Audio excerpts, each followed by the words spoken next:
Jeudi 25 mars 2021, première destination, le Gabon avec le quotidien L'Union. Une stratégie en 4 temps. Observation et appréciation du niveau de tolérance du liquide vaccinal, extension dans le Haut-Ogooué et l'Ogooué maritime, puis dans les autres provinces, intensification à travers des unités mobiles au niveau communautaire en vue d'un maillage de l'ensemble du territoire national. Voilà les 4 étapes du plan national de vaccination contre le Covid-19 présenté hier au public. Tout autre chose au Sénégal avec la HAS, l'organisation des locales. La majorité opte pour février 2022, apprend le journal. Élections locales et départementales, renchérit le quotidien, encore un report. Le Conseil des ministres proroge le mandat des élus. Et puis avec Réumi Quotidien, libération d'activistes et de proches de Sonko, le vent d'espoir. Et juste en dessous, un carnet noir, accident en mer. 43 pêcheurs tués en 3 mois. Départ en cascade du parti Réumi, titre Tribune. Idrissa Seck infecté par un virus, pas le coronavirus, mais plutôt celui des démissions.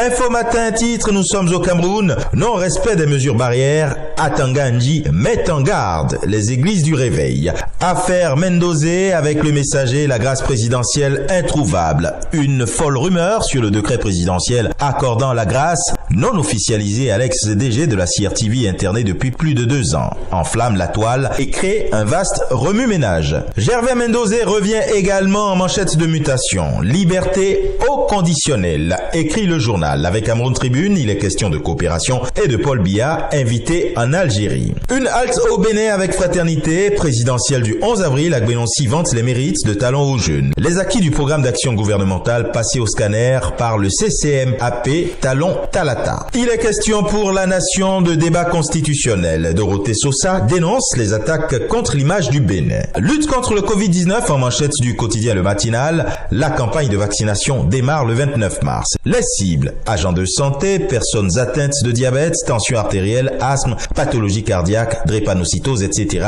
et celles âgées de plus de 60 ans. En Côte d'Ivoire, Fraternité Matin annonce la dissolution du gouvernement. Le chef de l'État a pris cette décision hier à l'issue de la réunion de l'équipe gouvernementale.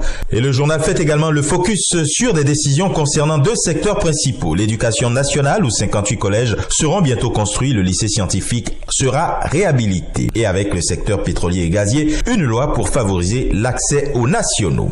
Nouveau gouvernement renchérit le jour plus, des révélations sur les critères de choix du président de la République. Une équipe qui sera connue la première semaine d'avril. Le Bélier, dans sa parution du jour, tente de décrypter et d'expliquer ce qui affaiblit et emporte les premiers ministres sous le régime Ouattara. En manchette du Nouveau Réveil, on parle de la célébration des 75 ans du PDCI-RDA. Les militants rendront hommage à la lutte de Bédier. Le 9 avril marquera le début de la célébration. Le temps de se poser quelques secondes au Togo avec Liberté, qui s'intéresse ce jour au renforcement des contrôles, aux interdictions et sanctions. De nouvelles restrictions en vigueur. Nous rallierons maintenant le Burkina Faso avec le quotidien L'Information pour tous qui fait état de vente illicite des parcelles à Ouaga. 10 faussaires aux arrêts, apprend le journal. Et enfin, en Afrique du Nord, le quotidien Chérifié Le Matin annonce qu'à quelques jours seulement du lancement officiel du portail national des procédures et des formalités administratives, le chef du gouvernement exhorte les départements ministériels à soumettre les modèles de leurs actes administratifs à la commission ad hoc pour validation.